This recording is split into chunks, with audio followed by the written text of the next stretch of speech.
అందరికీ నమస్కారం.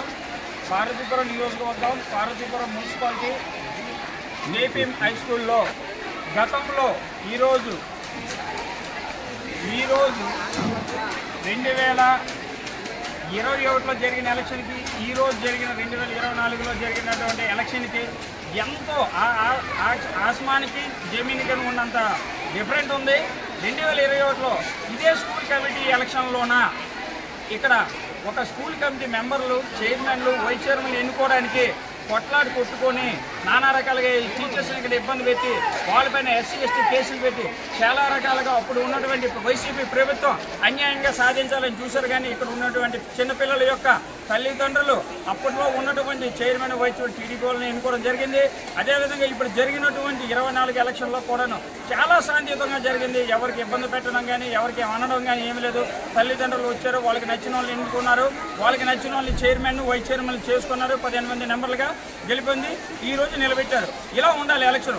గత ప్రభుత్వం అయితే ఎక్కడ చూసినా అన్యాయాలే, అరాచకాలే. అదేవిధంగా స్కూల్లో కూడా ఆ విధంగా చేశారు, కానీ ఆ విధంగా ఇక్కడ జరగలేదు. అప్పుడు జరిగింది, ఈ రోజు జరగలేదు. దానికి మేము ఈ తల్లిదండ్రులకును మరియు ఉపాధ్యాయ సిబ్బందికి, ఇక్కడ వచ్చినటువంటి పోలీస్ సిబ్బందికి కూడా మేము ధన్యవాదాలు తెలుపుకుంటూ మన పార్నాయుడు గారు మాట్లాడవలసిందిగా కోరుతున్నాం. అందరికీ నమస్కారం.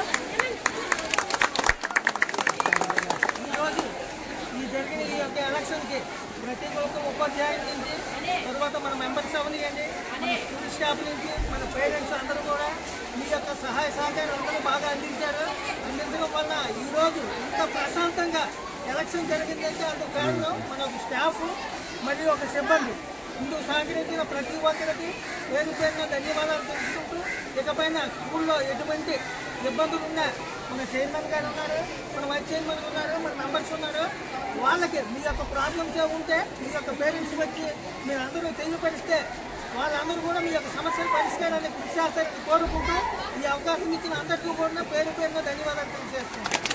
ఇదే విధంగా పార్వతీపురం నియోజకవర్గంలో ఉన్నటువంటి 4 మండలాల్లో స్కూల్లోన గత వారం రోజులు బట్టి కూడాను ఇక్కడ ఉన్నటువంటి ఎమ్మెల్యే బోనేల విజయ్ చంద్ర గారు ప్రత్యేక దృష్టి సాధించి ఎటువంటి అల్లర్లు కానీ, ఎటువంటి కేసులు కానీ, ఎటువంటి ఇబ్బందులు లేకుండా చాలా శాంతియుతంగా జరగాలని అతను అధికారులకు ఇచ్చిన సూచనల ప్రకారమే ఈరోజు అతను చెప్పినట్టే చాలా శాంతియుతంగా ఇక్కడ ఎలక్షన్లు జరగడం జరిగింది. బోనేల విజయ్ చంద్ర గారికి కూడా ప్రత్యేక ధన్యవాదాలు తెలుపుకుంటున్నాను.